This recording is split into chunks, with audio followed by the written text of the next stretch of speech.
we're done, you'll know how to build a discovery survey and go through the steps to launch a segmentation funnel. I'm going to walk through each one of these tools that bucket.io has and just kind of show you the ins and outs of each of those tools. So the first thing that we're going to do is jump into building a discovery survey. And just a couple of quick points. First of all, the discovery survey is what you'll be using to ask your audience questions and get insight from them. But one of the main things here is, and this works for both discovery surveys and your segmentation funnels, is they all follow the same workflow. It's a 4-part workflow for getting your surveys and your segmentation funnels built, and that's the build phase, the design phase where you'll put the extra kind of design tweaks on it. You've got the configure phase where you'll do all the connecting to all your other tracking tools, your email marketing, and just doing some last minute configurations on your funnels and surveys. And then finally the publish phase where you'll take your survey and your segmentation funnel live so that you can start marketing those things. So, like I said, the first thing that we're going to discuss here and look at is the discovery survey tool. And so I'm going to jump over into Bucket. This is the page, if you haven't logged in yet, or if you have, this is the first screen when you first log into Bucket. What I'm going to do today is I'm going to access all our Discover surveys. And to do that is you come up here and click on the menu up here where it says Discover. Excuse me.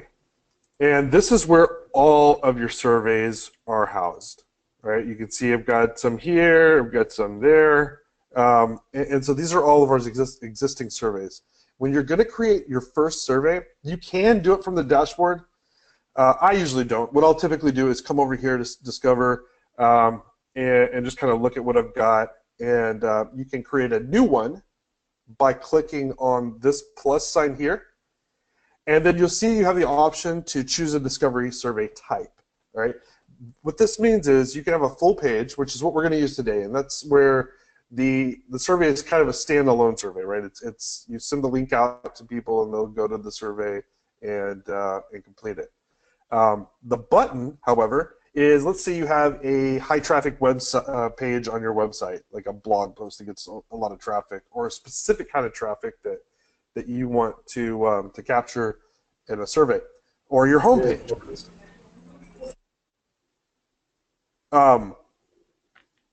Sorry, that kind of caught me off guard. Well, the button is what you can do is you can put the button code on that web page, on that blog post, or anywhere on another site that will bring up a pop-up so that your current web traffic can see that button, click it, and then take the survey from there.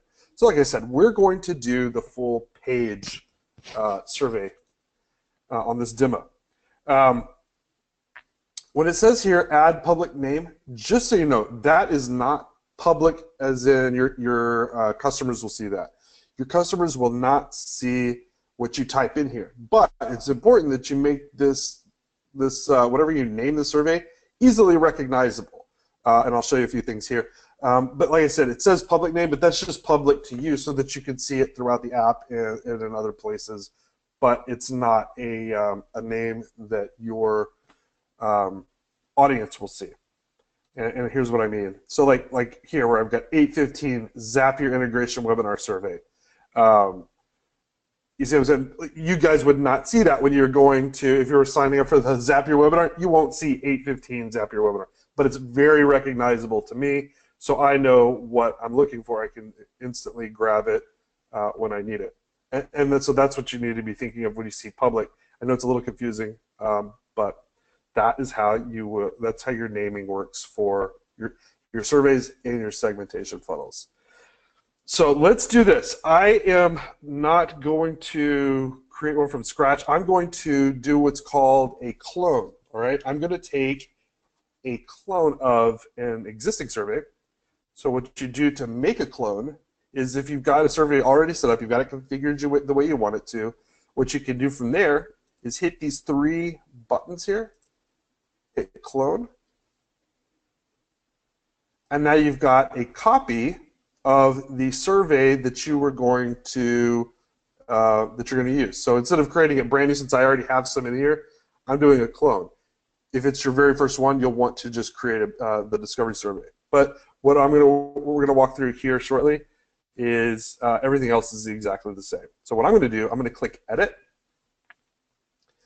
and that brings us to this screen here, which is, like I mentioned before, the first phase of the workflow process. Okay, so you've got the build phase, and let me just I want to point out a few things about this screen.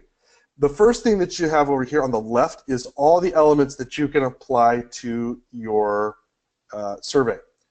You've got a welcome page here. I'm going to drag this over here, and what this is let's say you're sending out your survey to people who've never heard of you before, or maybe they have heard of you, but you don't have a real chance to ask or tell them about your survey. You just want to send them a link to it. Well, what you can do with the welcome page is tell them about your survey. Like, this is an awesome survey, and so you've got control over your headline, your subheadline. You can add an image or a video. And a quick note on the video: if you add a video, you can use any video hosting platform like YouTube, Vimeo, Wistia, Facebook. Anyone that has embed code for their videos, you can apply that here. You just paste that embed code here, and your video will pop up just like this. Like I chose image, but you can use an image as well. But if you pop in a video, it'll pop up just like this in the same spot. You have control over all your copy. So like I said, you explain what your survey is, and then this button here, you can also change the call to action. So you could choose something like start survey, right?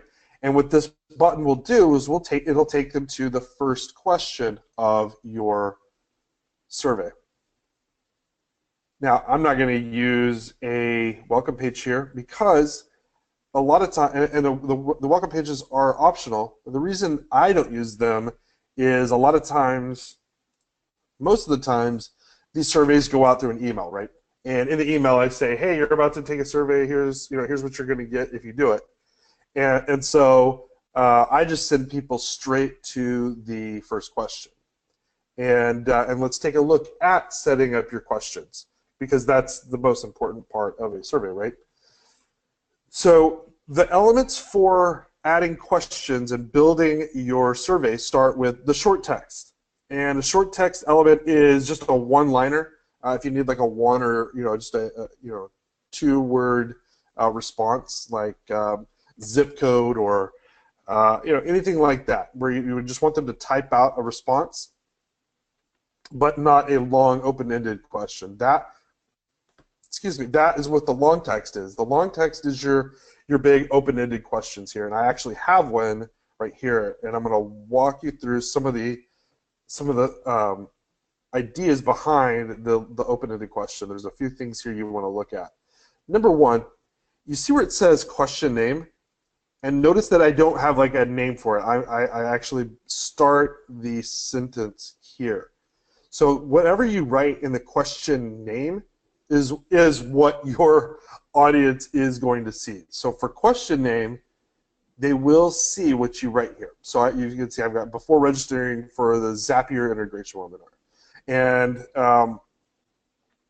you'll see below where you've got your question description, where you can take a little bit more and add a little bit more detail on why and what you want them to fill out on that question. So just remember, question name is what they'll see when they're on your survey. One of the other points here is that you can choose your text box height. So when it first starts out, if you've got it at 1 row, that means they'll only see 1 row when the question first loads up. You can choose up to 4 rows, however, so it just looks like there's more space for them to fill in. It's just the way that it looks. They can use way more than 4 rows. This is just how it appears when the question first pops up. You can make this question required. You can make every question required if you choose to. And you'll notice this box here that's called the single most important question. So if you've got one open-ended question in your survey, chances are high you want to make sure that this box is checked. If you've got multiple open-ended questions, what you want to do is take the main question that you want to really use for your scoring, basically your most important question, and you'll want to check that. Because what happens when you do that is bucket.io will go in the reporting section and calculate based on whether or not this box is checked. And then it'll help you with your scoring and helping you determine which are your kind of priority responses. So if it is you're only open-ended, a good habit is just to check this. And if you're using multiple, just make sure the most important question is always checked. I'm going to click Save there. You have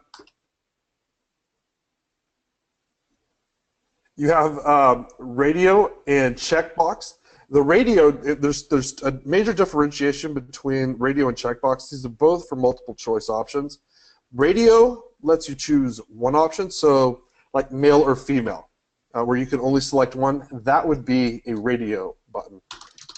And for checkbox, that would let them choose, as many choices as needed.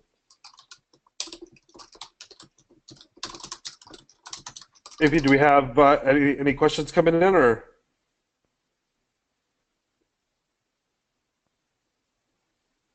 All right, we'll just keep on moving.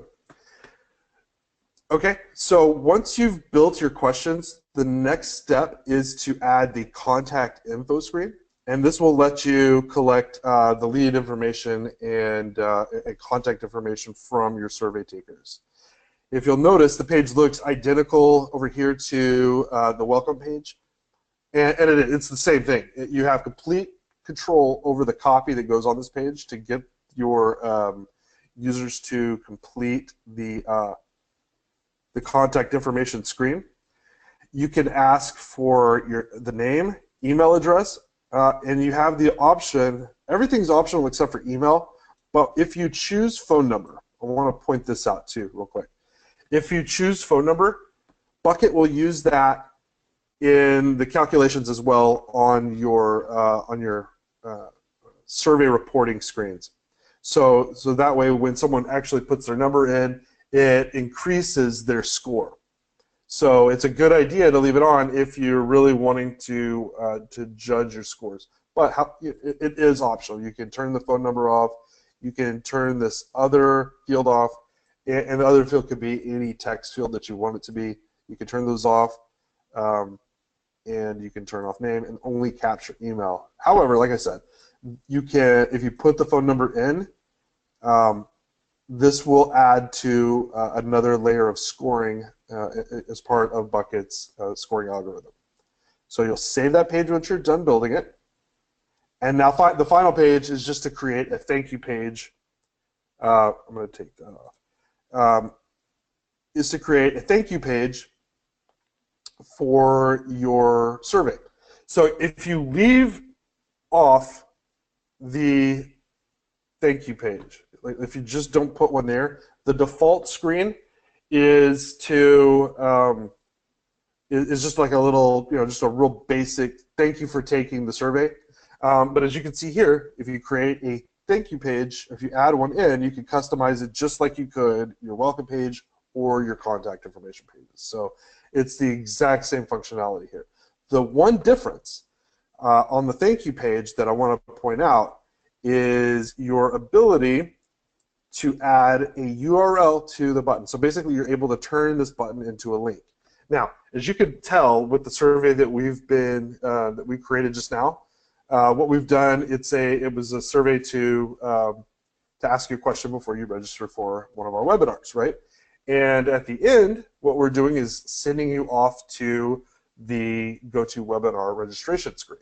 Well, you could set up, to where when they hit this page, they could download something or go to a coupon if you were giving them a coupon for taking your survey, or if you just want to send them to your social media. If you want to send them to your Facebook page, you can tell them to go like your Facebook page, or send them to a blog post. Again, you can send them anywhere. All you've got to do is on this page where it says button URL, Just put the link to wherever you want them to go, and you can put that in.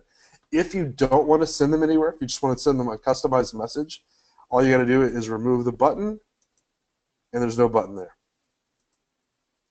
All right, I'm going to put the button back on. And then you save page. And that's it. You have built your survey. Now, like I said, once you finish the building phase, your next phase is the design phase. This is where we're going to come and throw some tweaks on it and make sure it looks good, right? So when people see your survey, you can have it look exactly the way you want it to. I'm going to hit the design phase here, just go into that menu at the top. And you'll notice here we've got a logo, we've got kind of a background image. I'm going to walk you through how to put those things on. So you've got your header is where you'll add your logo. You'll just choose it, and you can and you upload it here. It's got all of the measurements that you need for the right size of your logo. If you want to, on the header text, you can add like a phone number, and I'll show you how to change the font colors for this here in a second, so it wouldn't show up black if we wanted to have a text in the header.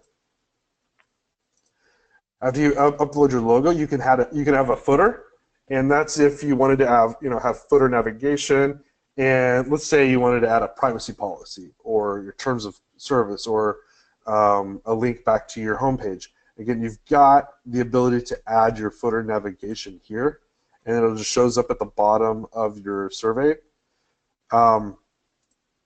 You can change the font and the font size. The default size is medium, and this is what it looks like here. And you'll be able to see when you come in here what the test messaging looks like when you're kind of playing with it. You can change your actual fonts. You can change the background image or the background color. So if you don't have an image, you can just change the color.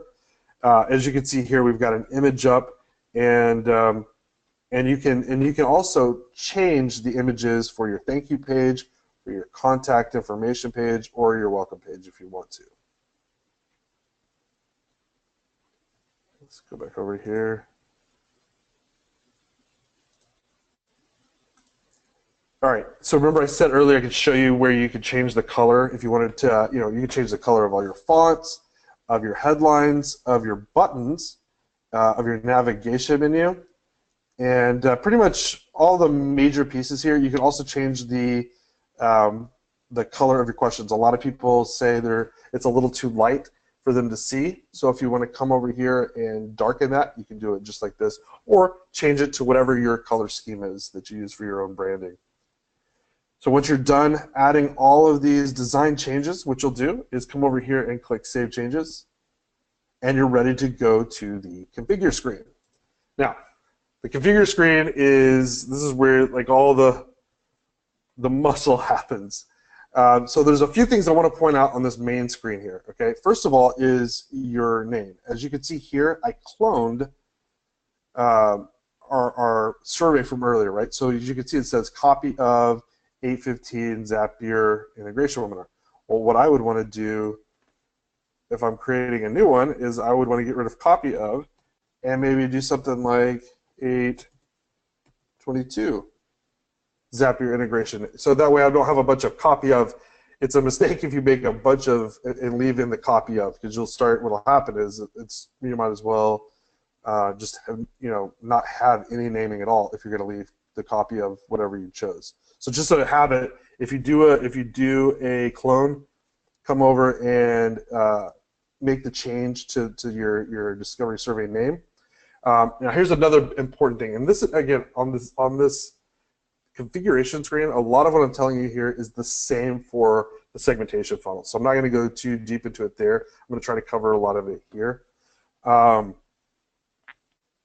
But for your title, this is important that you edit this because if you don't change the title over here where it's underneath meta information, if you just leave it blank, what happens is when you paste it on social media or in an email sometimes, or just to different web pages, what'll happen is the description of that link will pop up, and it'll say no title, bucket.io, and there'll be no description.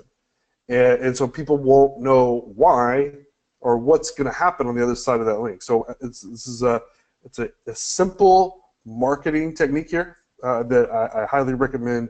Every time you create a new survey, you come and make the change to the title. Just describe what's happening when they come to your page, and just give them a little description, and you should be good. You can also, if you really want to get fancy, you can upload an image.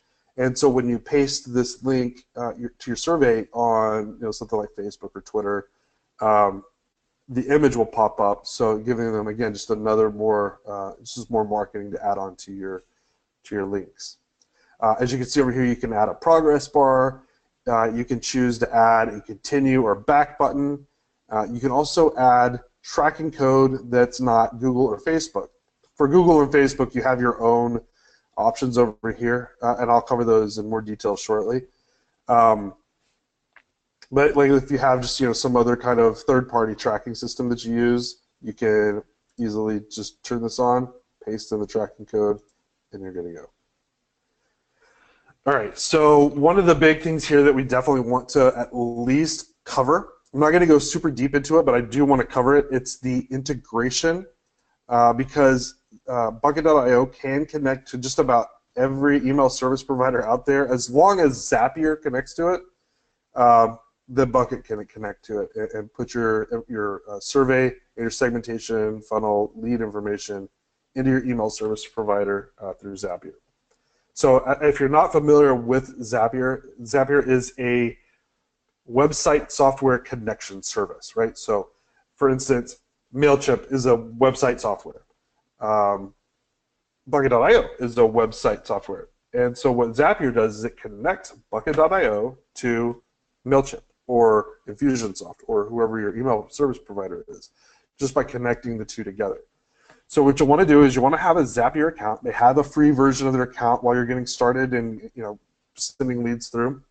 The way that you set the connection up is you go to this integrate button here when you're ready to connect your email service provider to Bucket, and then you'll see this screen. It'll tell you that you need to have at least one lead in order to test. So the easiest way to do this is just to continue with the test lead. And what happens, this will take you to Zapier, right? And I'm already logged into Zapier, and you can see it just takes me straight into it. let me do this. I always mean to log out for this section. Hey, Jeremy, as you're doing that, this is EA here. I also have a couple other members of the team, Hines, and a few others that are helping support as well. So thanks for helping answer those questions, guys. Kerwin has an interesting question here, specifically about Zapier, and it is why don't you just connect directly to the other services? So what is Zapier and why are we using it? All right. Yeah. So Zapier allows us to connect to pretty much every service that's out there. Bucket is still relatively new. I mean, I think we launched it for public use in March. So what Zapier does, it lets us right off the bat allow you to connect to your email service provider without, just lets us do that. Whether, if you've got one that no one's ever heard of before, or even one of the major ones, it allows us to say, look, hey, everyone that has an email service provider, you can use Bucket and connect. And because Zapier is out there connected with hundreds of thousands of web softwares. And so to answer your question, the main reason right now for using Zapier is it lets you use whichever service you're using without telling you, no, I'm sorry, we don't do an integration with you yet. Does that make sense?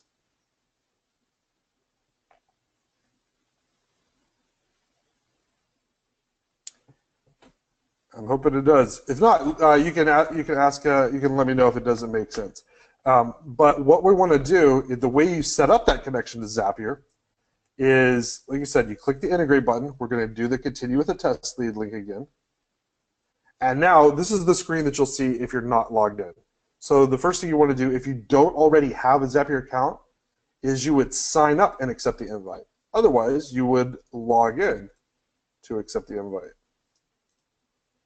And this will take us to that screen we saw earlier where it's going to let us make our zap for this for the survey. All right. So once you have created the, once you've clicked integrate and you get to this screen, you're going to create the zap.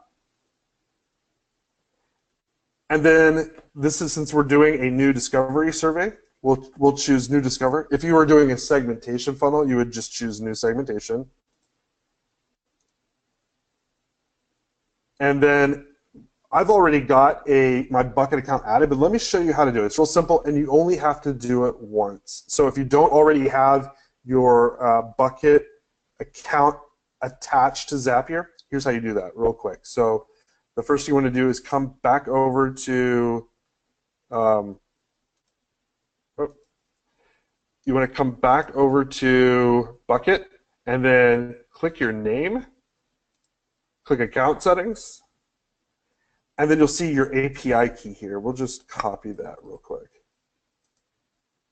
I'm going to just click back over to the screen where we're at. So there's my place. I'm going to click connect account.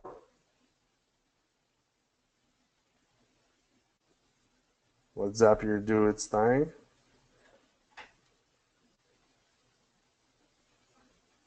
And really slowly.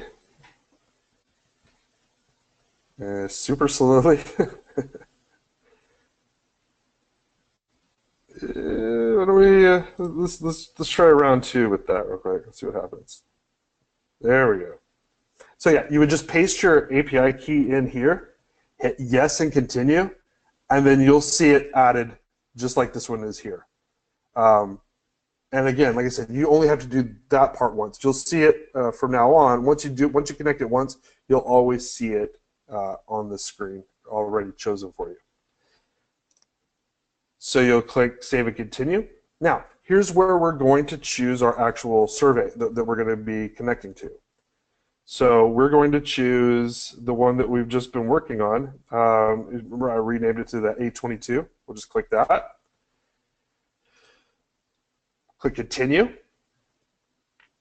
And now here's where that test lead in there is going to be used. So they're going to fetch and set up, make sure that all this connection is correct, everything's successful. You'll click Continue, and that sets up Bucket to Zapier. All right. So your next step here is to connect your email service provider to Zapier. And as you can see, I've got ActiveCampaign, I've got Entreport that I've already connected to. You would just search for your own. So you've got Infusionsoft, or you could choose MailChimp or MailChimp. You can connect to whatever your email service is. And this again goes back to the question that came up earlier. Why I use Zapier? Well, Zapier is, like I said, it's a way to connect whatever your email marketing service is. And I do know that as we start seeing which email marketing or platforms are more popular, we'll be doing those direct integrations. But for now, regardless of what your email marketing service is, as long as Zapier connects to it, you can connect it to Bucket. And that's how it works. I'm not going to go through the next step because every email marketing service is different. We do have a Zapier session later on today where we go a lot deeper into all this. So if you guys have time, you can definitely, you're invited to jump on that webinar with us this afternoon at 4 o'clock Central Standard Time. All right, so once you've integrated your Zapier, you can come in and add your Facebook pixel. You would just go into your Facebook ad manager, paste that pixel in here, and then you can customize your events. I'll go into that a little bit deeper shortly with the segmentation funnel. You can add field logic in here, and what this lets you do is it lets you pass question, like based on responses, you can pass those fields throughout the rest of your survey or your quizzes. You have the option of implementing Google Analytics into your survey and your segmentation funnel. Again, just like the Facebook Pixel, you would go into Google Analytics, grab the analytics code, and paste that stuff in here, and then you can, configure events. You can also do some UTM variables, which is a little more advanced. If you're not familiar with UTM variables, don't worry about it. We will cover that in deep later. But while I'm talking about all these things, don't worry about it, or moving right along, all these things that I'm just kind of pushing through right now, if they're a little bit deeper, a little more advanced, but you still want to know more about them, you can come up here and click Help on this main menu screen, and it'll take you to our knowledge base where we cover these things in great detail. So as you can see, you've got some Zapier integration stuff. You see Facebook, Google, and again, we're always adding to these. So any of these things that maybe I push through a little quicker, you can always come back in there and dive a little bit deeper for yourself. So that's how you build a survey, your discovery surveys. The next thing I want to just quickly run through is our discovery reports. Again, now that you've taken and gotten your information from your audience, now you need an intelligent way to look at that and make actionable decisions from it. So what you're going to do from there, once you have your survey and you've got some responses coming in on it, as you can see here, I've got some with 49, 23, 80. What you're going to want to do at this point is look at it and see what people are saying on your survey. And the way you do that is to choose the survey that you want to analyze, click on Analytics, and you're brought to your analytics screen for your survey. This first information at the top is performance analytics for your survey. So as you can see here, out of 133 views, 80 people participated, which is a 60% participation rate. Out of the people that started it, since it's only one question, 100% went through it. And you can see here, if we had more questions, you'd be able to analyze where the drop-off might be. As far as the number of people that see each question, how many people complete that question. So you really have the ability to optimize your survey. If you're seeing people drop off at a certain question, you're able to say, maybe I should rephrase the question, change it, or get rid of it altogether. You also have access to what's called a word cloud. And if you're not familiar with how a word cloud works, what a word cloud does is it goes into your responses and takes all the words, your open-ended responses, I should say, and takes all the words that were used and presents you with those in this graphical interface here. Now, as you see, some of these words are larger than others, and that means those words were used more frequently in the responses. So a lot of people were asking how to do things, it looks like here. So the word how is really large. You can see Zapier and funnel and Facebook and segmentation. Again, these are words that I know right off the bat, if I'm looking at it, these are issues that people have. These are things that they want and want help with. What you can also do, if you wanted to get rid of words like how that pop up, or getting, need, you can actually remove and add words so you can start seeing which words are pop up even more. Again, just a way for you to get a better handle on which words are being used the most. So if you see a very common word that's popped up there, you can just pop into this drop-down menu, get that word out of there, and really dive into the meat of what people are saying in their responses to you.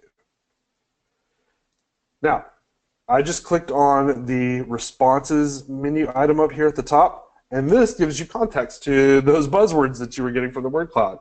This is where you could come in and actually read the responses that were given to you. Now, you can see over here on the left is the hyperscore. That means if you chose the single most important question box on your open-ended question, this is where you're going to start getting those scores. Once that score, what it does is it takes the length of the response, along with a few other things like did they complete the survey, and I mentioned earlier If you add a phone number and email address, it also calculates those answers into your HyperScore as well. And it allows you to see right off the bat which of these are most responsive, which ones you really need to pay attention to. And then as the list goes down, you'll start seeing the smaller, shorter responses and the lower scores.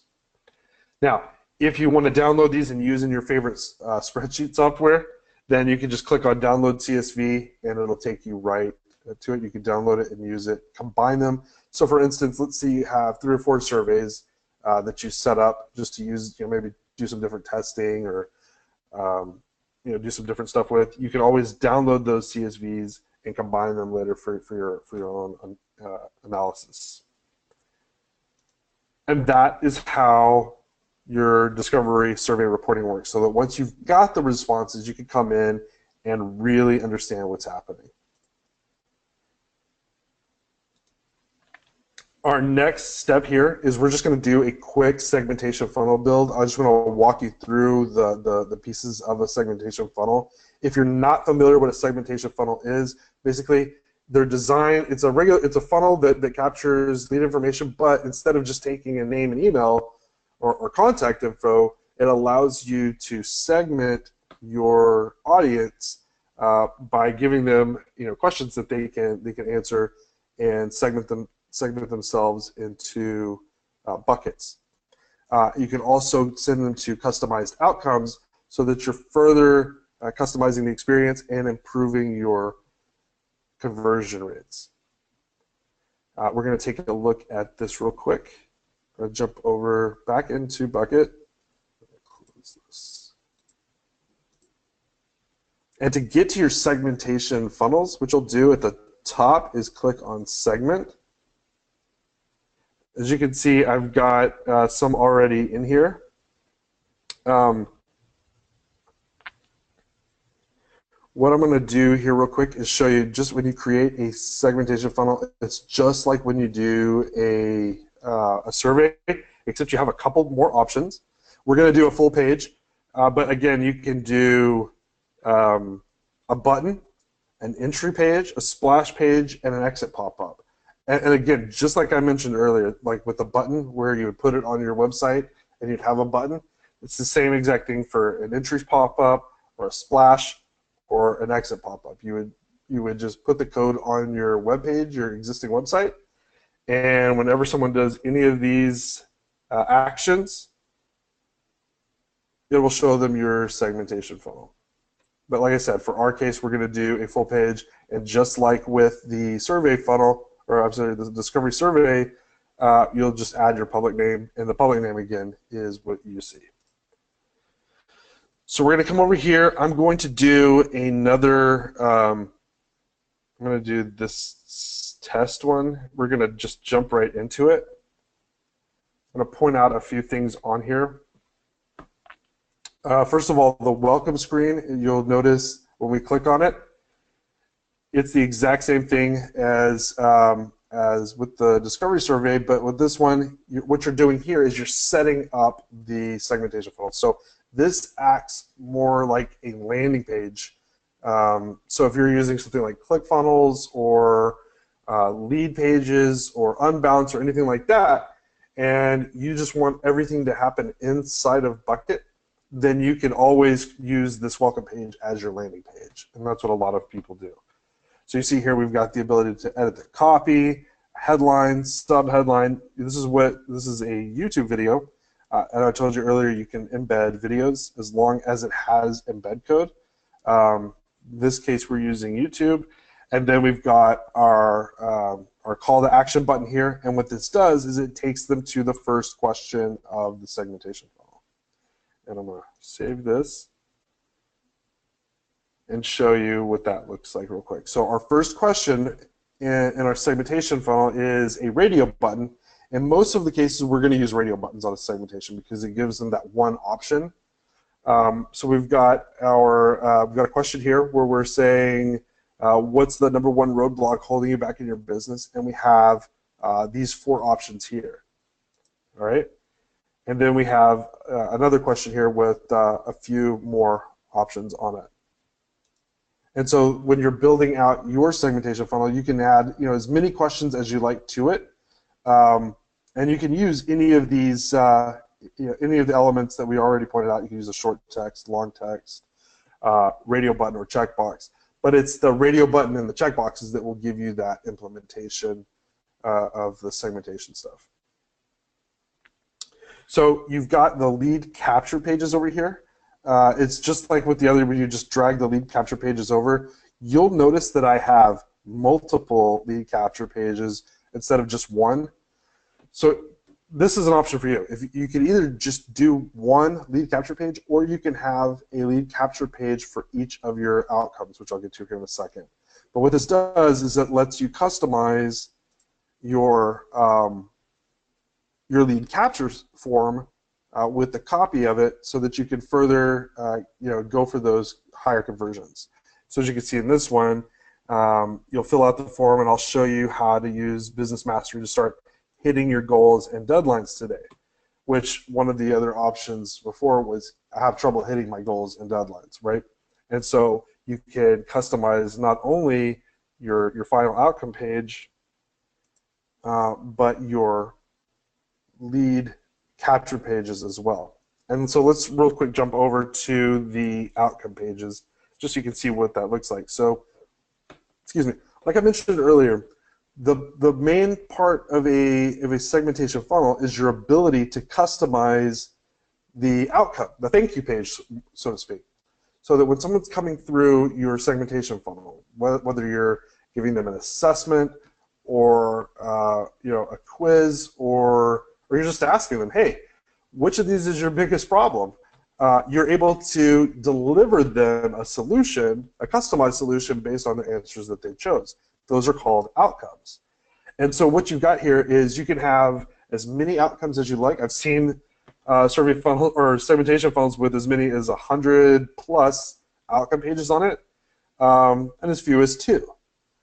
But as you can see here, we've got these 5.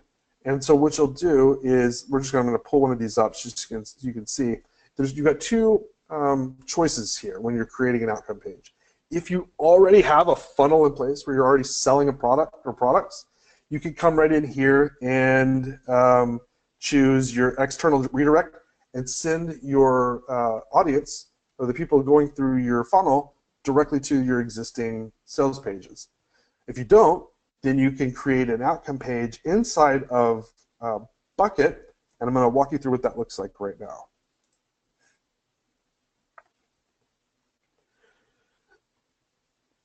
So once you have this outcome page up, you can see, I mean, again, it's all the same stuff, right? We've got, the headline, subhead, image, video, and you can see here, well, this is a Wistia video. So we've got,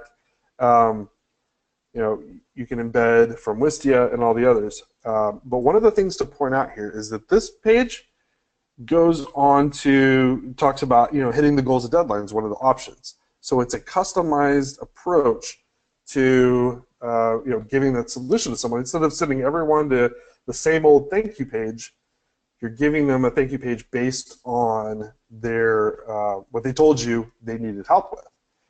And one of the other things to point out here is, let me come up here real quick. So drop down here. So every outcome page, if you build it inside of bucket.io, you have the ability to have this button, right? And it has the URL on it. So it works just like the thank you page from the survey, but if you wanted to send them off to like PayPal or a checkout page, I think in this case they're using an Infusionsoft order form. So you're able to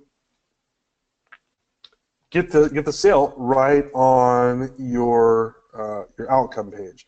So you're able to make your customized presentation for their specific problem or issue and have them purchase right here on the screen. Let's save that. Now we're going to, real quick, I'm going to come back through the actual question part of the segmentation funnel real quick, because what I want you to see is how do you actually know what outcome page to send people to, and the way you do that is through mapping. And so what you see here, you've got this kind of like a little funnel here This is where you'll go and map your questions, the answers that your customers or your audience gives you through your segmentation funnel. You map them to the right outcome. So hitting my goals and deadlines goes to the hitting my goals and deadlines outcome. Same thing with these others. Now we do have one here that doesn't go to either one, and that's because this option was feeling overwhelmed on what to do next. And there were two types of overwhelms. So what we're going to do here, if you ever have that kind of case where you just one answer doesn't quite solve the problem, you can do what's called branching logic. So in this case, we got the right answers. We got enough answers that we needed for the other outcomes, but we still needed to ask one more question about if they chose, feeling overwhelmed on what to do next. So what you do on the branching logic screen is you can direct everyone who chose these answers to the end of the funnel. We don't need to ask them anything else. However, this guy, if you click on feeling overwhelmed, we're going to send you to one more question. And the way you do that is just like with the mapping. You just drag, here, I'll just show you real quick. You just drag it to the right one. I'm going to save that, and now we're going to go to this second question.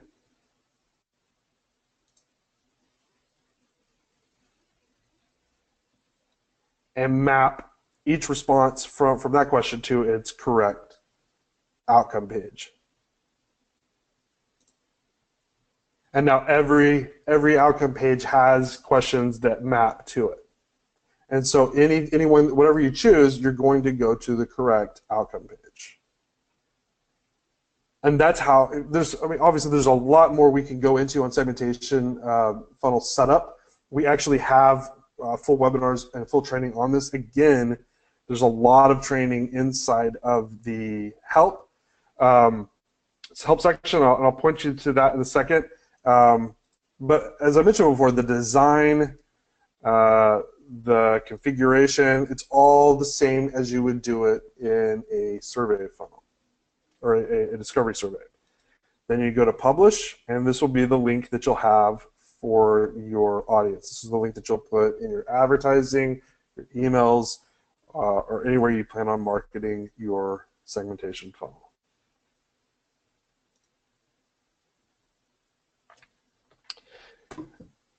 Now, once you have your segmentation funnel up, you want to look at the reporting to the reporting is set up for your segmentation funnels to help you constantly optimize, so that every time you get responses, you're always able to make your segmentation funnels better and better. So let me just take you real quick through the segmentation funnel analytics real quick.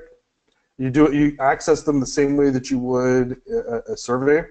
You just find the segmentation funnel you want to analyze, click on analytics, and the first thing you see at the top here is your performance analytics.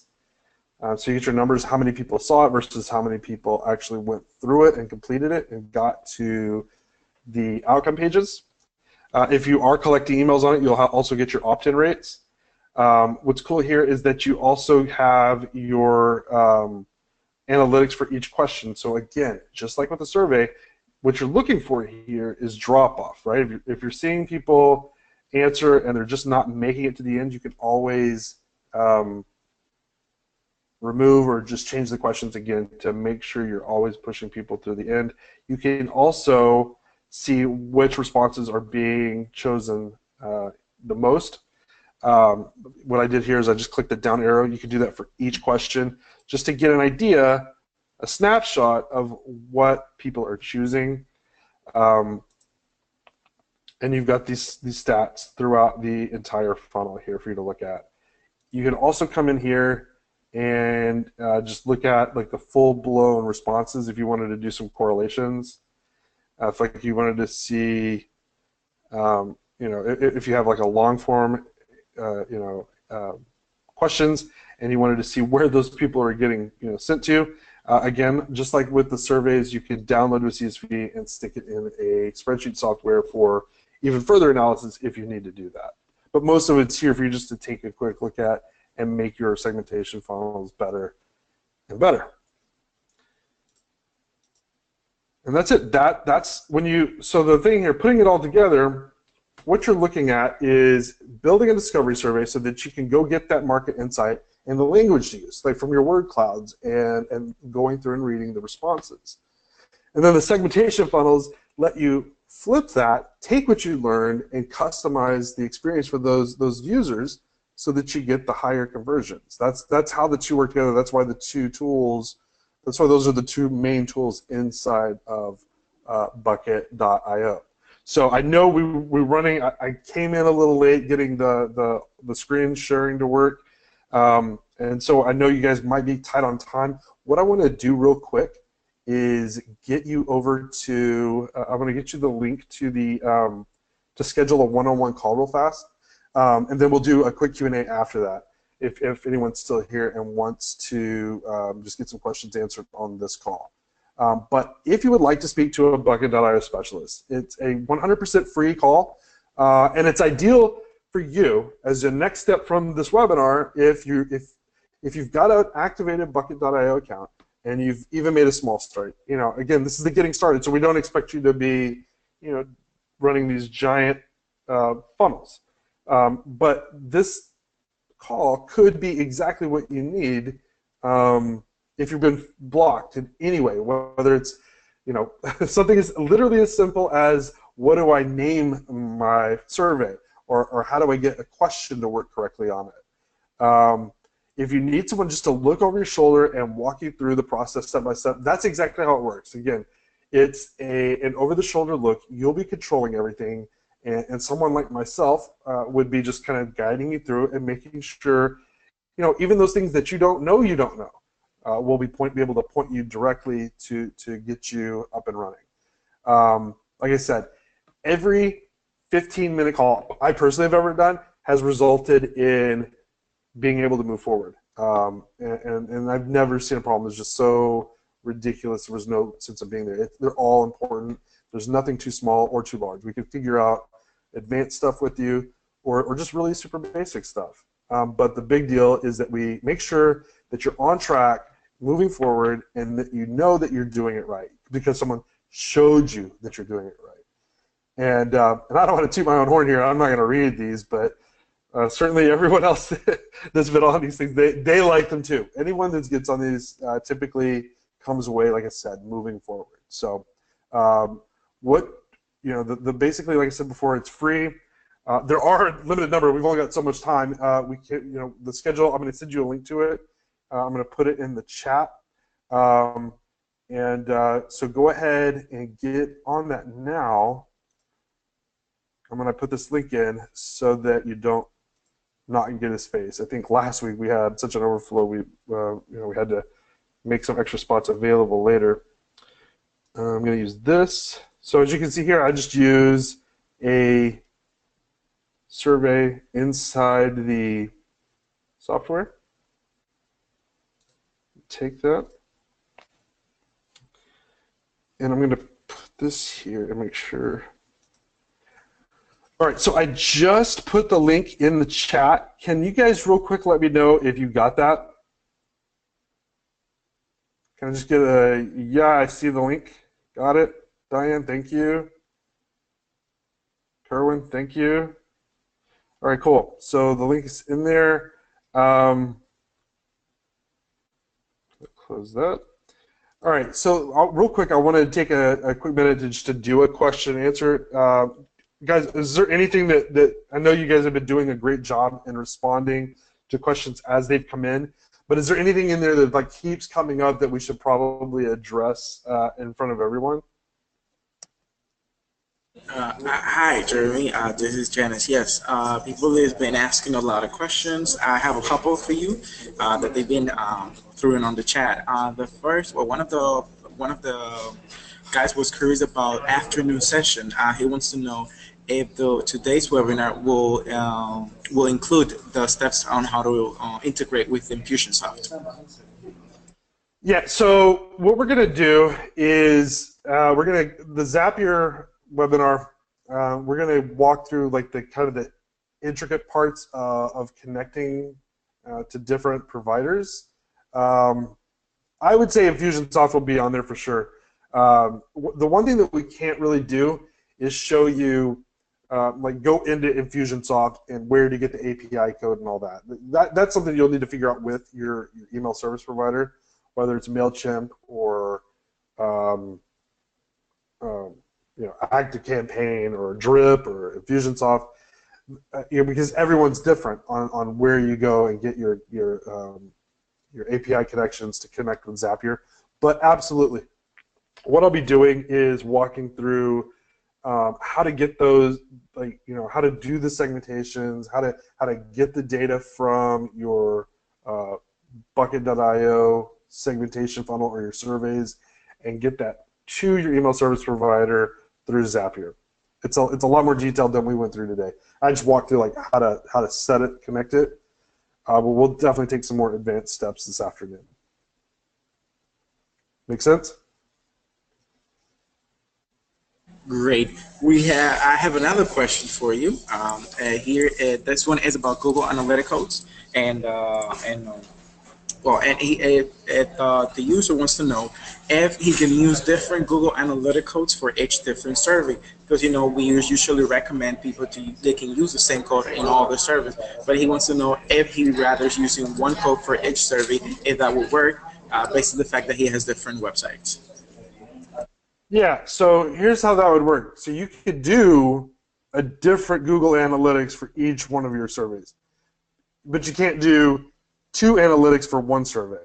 So I don't know if that's what you were. If you're asking, can you do like a different analytics for this survey or this one, you totally can, because basically each of these surveys and segmentation funnels is set up to be totally white labeled, right? So if you work with clients, then client A, their survey and segmentation funnel, you can make it look just like it came from client A. The same with B, client C, etc. So if that's what you're asking, then absolutely each one of these surveys and segmentation funnels can have its own Facebook pixel code and its own Google Analytics code, its own logos, background, look, feel, even its own custom domain.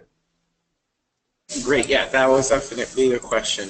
And I have a third question, and it's about analytics and report. One of our users wants to know if the analytics, such as the hypers, the word cloud, and all those analytics can be printed out in case she needs it. Wait, what was that? I'm saying, what was that last part? Sure. They want to know if they can print out the analytic page, like the hypers, the word cloud, and responses. This is a great question. I think, yeah, I mean, imagine it's in your web browser, so you should be able to print it out. Personally, I've never printed one. But let's jump right over here real quick and take a look at this analytics. So you're saying you wanted to print out the like the word cloud? Exactly. Yeah. Exactly. So I think what you could do is just right click on it and just hit print. Let's take a look and see what the print preview looks like on this bad boy.